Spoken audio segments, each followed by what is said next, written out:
Webster defines crunch time as a critical moment or period, like the end of a game, when decisive action is needed. Every sports fan knows this time in the game.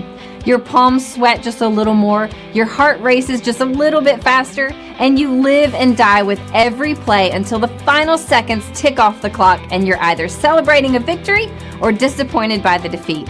The team at Crunch Time Sports Advantage Network understands just how critical these moments are. For us, it begins as soon as the next set of games are on the board. We evaluate the opening lines and any breaking news throughout the week. We cover each game inside and out, whether it's from inside the locker room to a huddle down on the field, the court, or the ice. We take you inside the meeting room with scouts, coaches, and executives. We have our fingers on the pulse of all the sports that we cover: the National Hockey League, NBA, college basketball, college football, and the National Football League. We are the Crunch Time Sports Advantage Network, and we're here to help you find your sports advantage.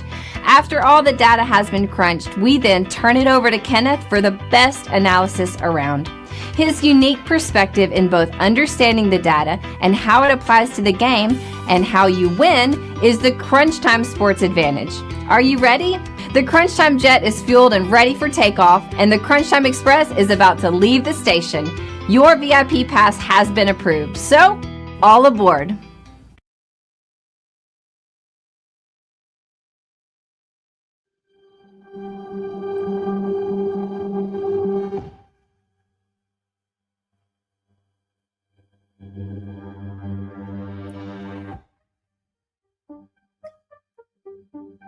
Welcome to the 2024 College Football Team Autopsy Report. An autopsy report is a document that summarizes the findings of an autopsy, an examination of a body after death.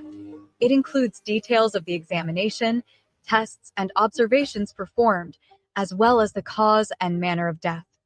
Just like a real autopsy report, the Crunch Time Sports Advantage Network College Football Autopsy Report examines a team's body of work after the season has concluded.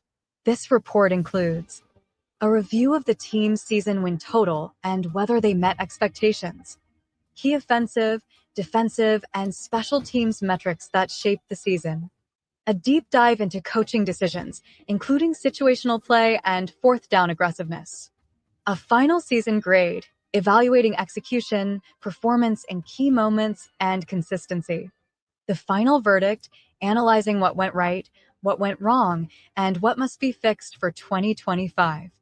With the 2024 season in the rearview mirror, it's time to examine the patient.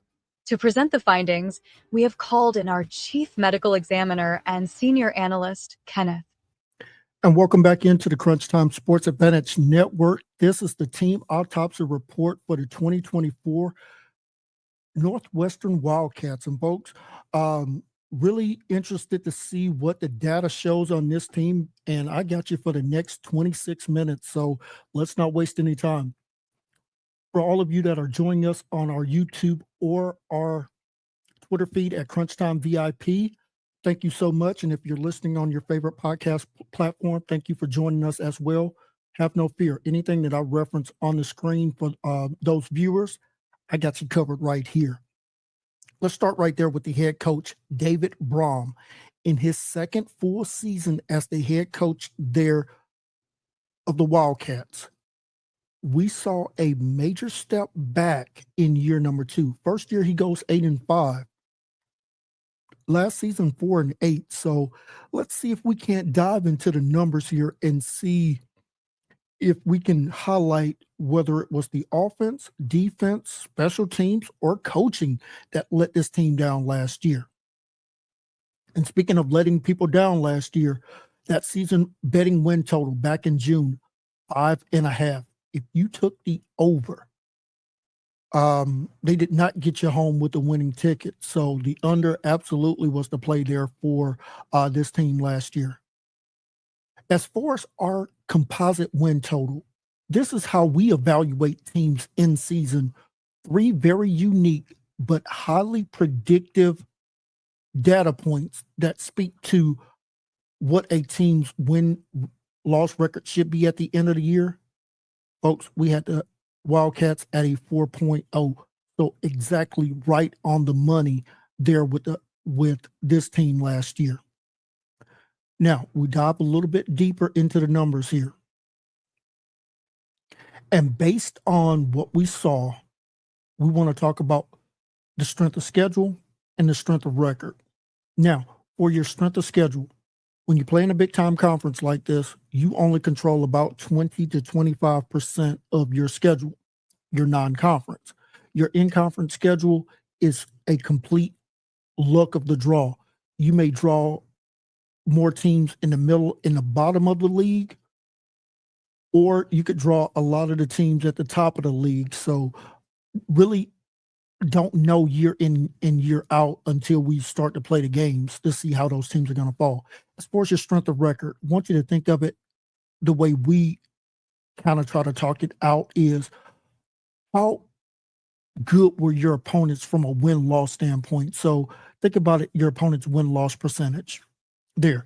So for the Wildcats, 0.548, that was 42nd out of 134 teams in college football last year.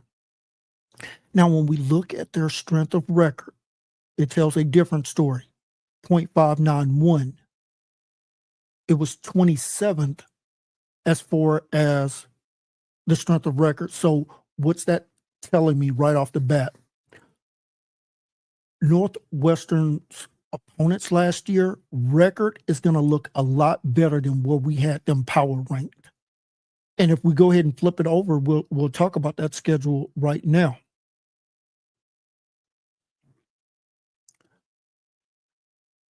Out of the MAC, Miami of Ohio was 8-4. The Duke Blue Devils were 9-3. Played an FCS opponent there in Eastern Illinois, so we kicked that one out. The Washington Huskies were 6-6. Again, America's team was 11-1, Indiana. The Maryland Terrapins were 4-8. Wisconsin was 5-7. The Iowa Hawkeyes were 8-4. Purdue 1-11. Ohio State was 10-2. Michigan was 7-5. Illinois was 7-3. If I had to venture to guess, I would probably say that Michigan, let's see. Well, I can look at their power rankings right here on the screen, and I'll run through it really quickly. So, Illinois was power ranked 43rd for us. Michigan was 34th. Ohio State was our number one power ranked team at the end of the regular season. Iowa surprisingly was 23rd with that 8-4 record. Thought they may be a little bit further down. Washington was 50th, and then here's the outlier. Duke, despite that 9-3 regular season record, only had a power ranking of 56. So that makes sense to me now.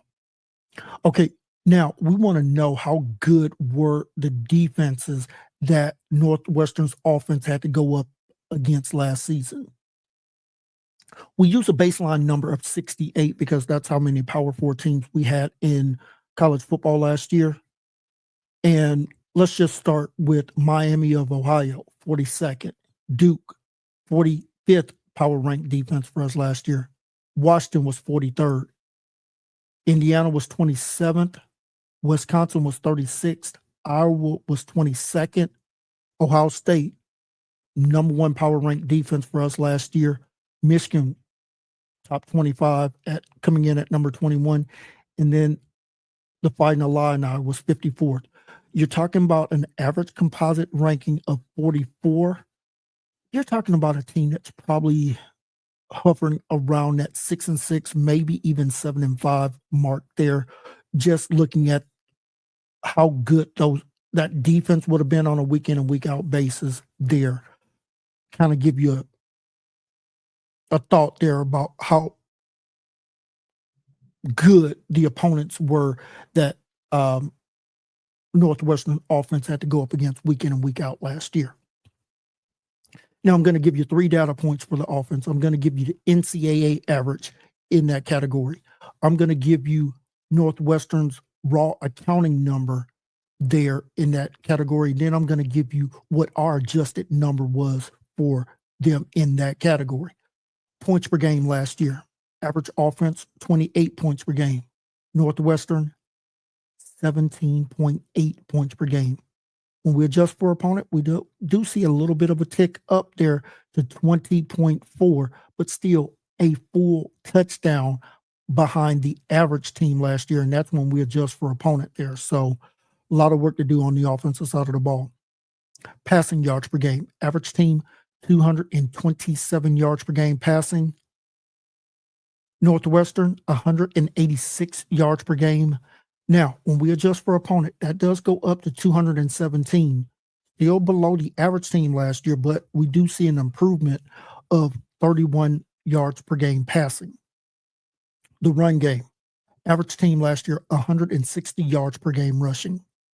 Northwestern, 99 yards per game. Now, when we adjust for opponent, again, a tick up by almost 29 yards to 127. Still below the NCAA average, but starting to close that gap a little bit. And then as far as total offense per game, average team about 387 yards per game of total offense. Northwestern was at 284 yards per game.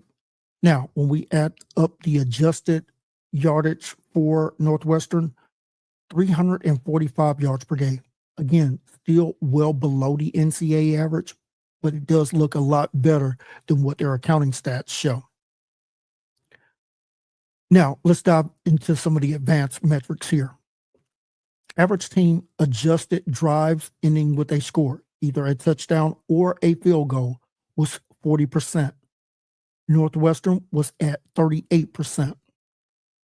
Now, when we look at drives ending with a touchdown, because you love putting 7 on the board instead of 3, average team adjusted number last year was 29%. Northwestern, 21.7%, so well below the NCAA average there, which correlates when you look at a team that scored less than 20 points per game. Hard to put up a lot of touchdowns hard to put up a lot of points when you can't put up touchdowns on the board. And then third down conversion, adjusted average team was about 39% last year. When we look at it for Northwestern, let's call it 33%. So still, again, well below what the average team had for an output last year. This team was about average as far as allowing sacks last year. 23 sacks allowed last year, right on par with what the average was. Committed 18 turnovers last season. That's problematic. Final look into the advanced numbers here for Northwestern. We look at what we call our 3 E's. How effective, how explosive, and how efficient was your offense last year? Northwestern was outside of the top 100 in all 3 of those categories. 108 as far as effectiveness, 125 in explosiveness. Folks, Northwestern couldn't buy a explosive play on The Price is Right last year. And as far as efficiency goes, 104 in that number. When you add them all up, this was the 116th ranked offense for us last year in college football. You're talking about a below average group of 16 with those kind of numbers. And look no further than the quarterback play. Jack Loesch appeared in 10 games last year, completed just 54% of his passes, 1,714 yards, 7 touchdowns, 8 INTs. Not going to win a lot of games like that when your quarterback is not giving you quality play there at the at the Power 4 level there. I mean, that wouldn't even be good at the Group of 6 level, but much less at the power level. Let's talk about the defense now. How good were Northwestern's opponent's offense last year? Again, we're going to use that baseline number of 68. So the Blue Devils, 59th. Indiana, power ranked as our 3rd offense in college football last year. Maryland was 60th. Wisconsin, 66th. The Iowa Hawkeyes were 30th. Buckeyes were 8th. And then Illinois was 45th. You're talking about an average composite of 57. This is definitely an offense that probably was on a 6-win team last year. Best case scenario. Now, let's break down the defense. And for the defense, I'm only going to give you the 2 metric numbers here. I'm going to give you Northwestern's accounting stat number and then our adjusted number for that category. So points per game allowed, 26.3 points per game. When we adjust that for opponent, a slight downtick to 25.5 points per game. As far as passing yards allowed, 232 yards per game. When we adjust for opponent, does come back down closer towards the average of 216 yards per game passing. So an improvement there of 16 yards per game passing when we adjust for opponent. The run game, absolutely the inverse of that. On the surface, we're looking at a Northwestern team that was giving up about 130 yards per game rushing. When we adjust for opponent, they're right on the average of 151. So a regression of 21 yards per game when we adjust for opponent. So you can imagine we're going to probably get a wash out as far as the total offense per game. And that's exactly what we get. 362 yards per game when we adjust for opponent. 367 yards per game allowed. So basically right there at the average. Now, let's take a look at some of the advanced numbers for their defense now. Opponents drives ending with a score, 41% of the time. 28% of their opponents' drives ended with a touchdown. And opponents' third down conversion, 42%. This team only generated 20 sacks in our games that we tracked last year, about 4 off of what the average team was able to get last year. Of course, their opponents converting on fourth downs, 18 attempts, only 8 conversions, just 44% there. So this team did a really good job of not allowing its opponents to extend drives when they went for it on fourth downs. Did force 16 turnovers. We'll talk about that plus minus there. And we do see a little bit better 3 E's from Northwestern's defense. As far as effective defense, they were 74th. As far as explosive plays, 67th. And then as far as efficiency on defense, 72nd. Added up, we're looking at Northwestern being our 70th ranked defense last year, far better than what their offense was able to input, and basically going up against roughly the same caliber of offense and defense for each unit there. So defense, I would definitely say, outperform the offense in those metrics. Let's take a look at the special teams here. Special teams, I would have to say a mixed bag for sure. 16 out of 22 field goal attempts, only 73%, a little bit less than the average last year, but the punting was absolutely horrendous. This team averaged 5 punts per game for only 37.8 yards per punt. That was 130th out of 134 teams last year. You absolutely cannot win games when 2 out of your 3 units are below average. And that's what we saw from their offense as well as their special teams. -2 in the turnover differential.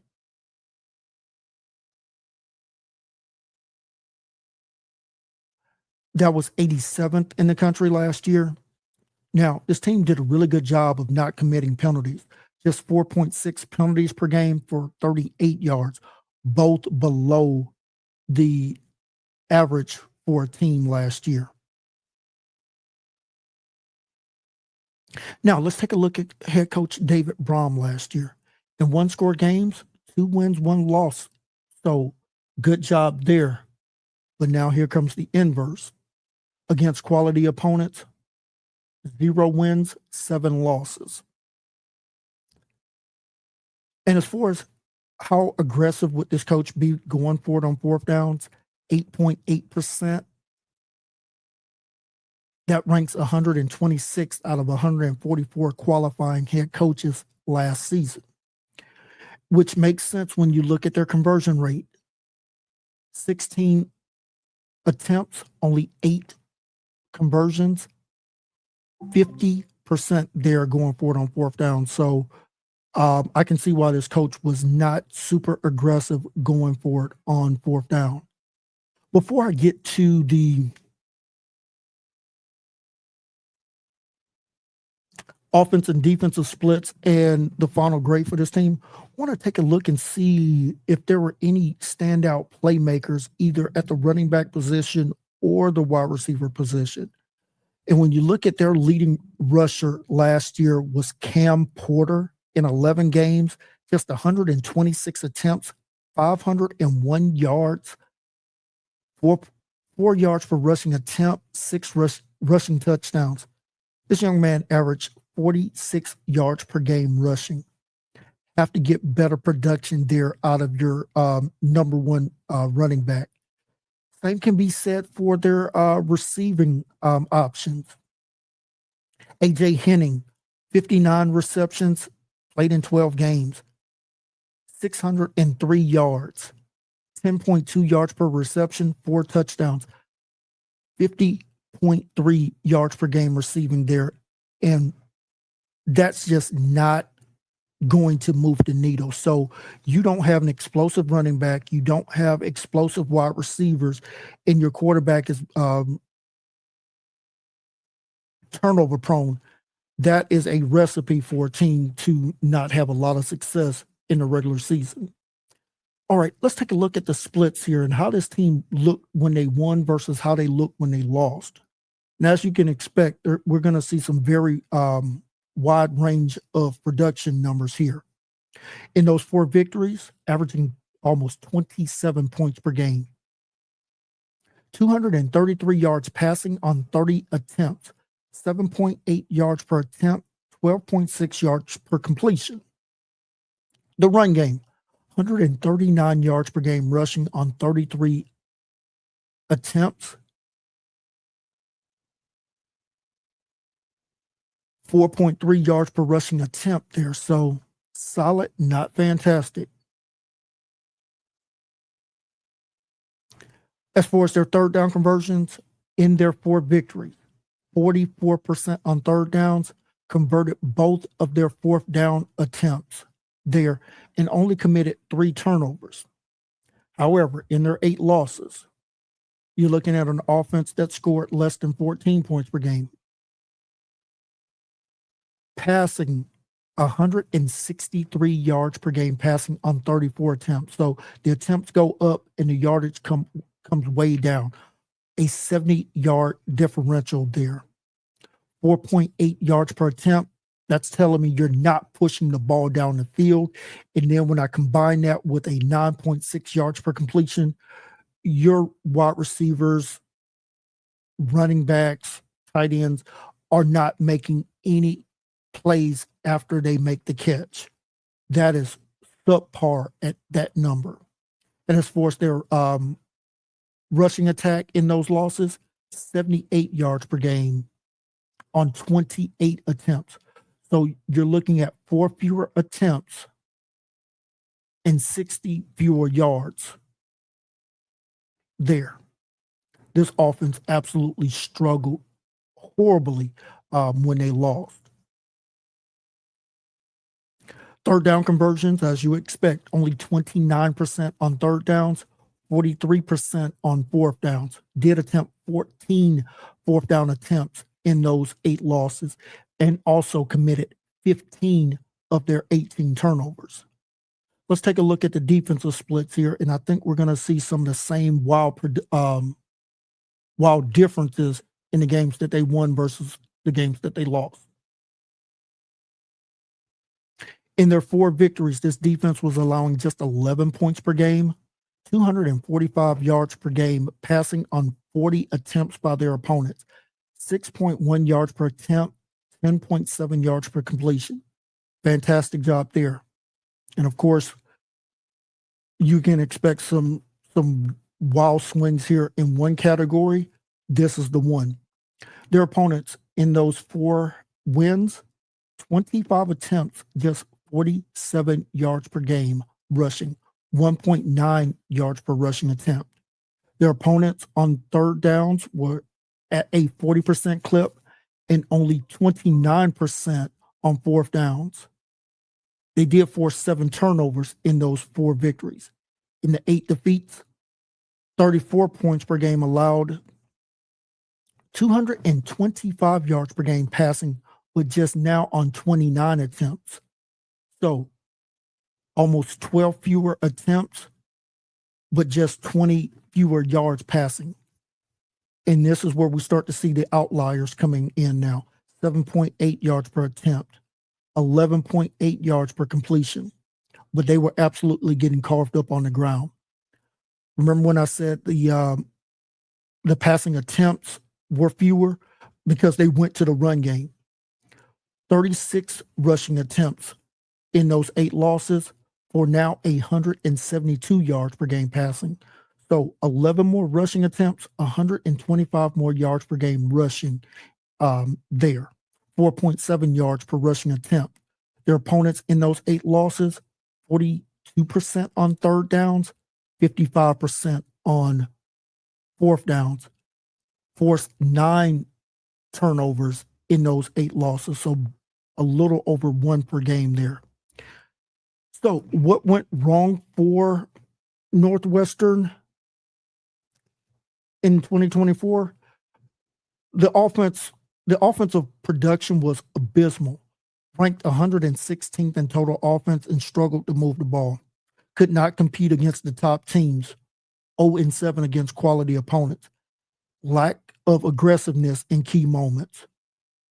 We talked about the play calling really limited their opportunity to eke out maybe another victory in their regular season. So let's get to their final grade, and then we'll talk about the final verdict.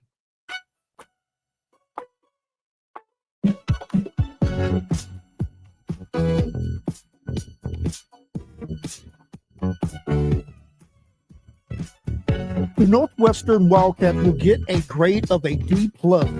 Only reason that they got a D+ and not an F was that this team actually met our composite win total, basically how we judge a team on their regular season. So we didn't have the lofty expectations for this team. The final verdict, Northwestern struggled to compete in the Big Ten. That is an understatement, finishing with one of the worst offenses in the country last year. The defense kept them in some games, but the lack of explosiveness, poor play calling, failure to establish a run game prevented the Wildcats from achieving a better record. While they avoided a complete disaster, they failed to meet the betting expectations and were not competitive against some of the top teams that they faced in conference last year. In my final minute or so here with you, I'm going to give you 3 keys for the 2025 version of this team. First and foremost, revamp the offensive scheme. A modernized approach is needed to improve scoring efficiency. Key number 2, find a consistent quarterback. Northwestern must improve their passing attack to stay competitive.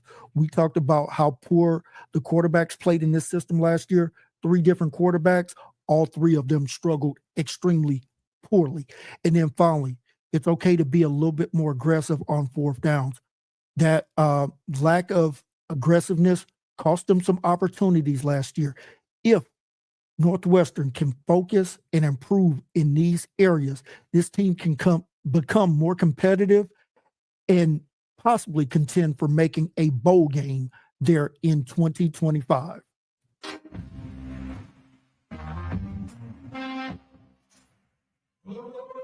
Thank you for tuning into this podcast. We hope you enjoyed today's episode and our deep dive into all things college football. Don't forget to subscribe, rate, and review the show on your favorite podcast platform. And if you're watching on YouTube, be sure to like this video and hit that subscribe button. You can follow us on Twitter at CrunchTimeVIP for updates, insights, and more content. And make sure to visit our website at CrunchTimeSportsAdvantage.com for in-depth blogs, game previews, and information about our Crunch Time Express handicapping packages. Thanks again for listening, and we'll see you next time for our next patient on the 2024 College Football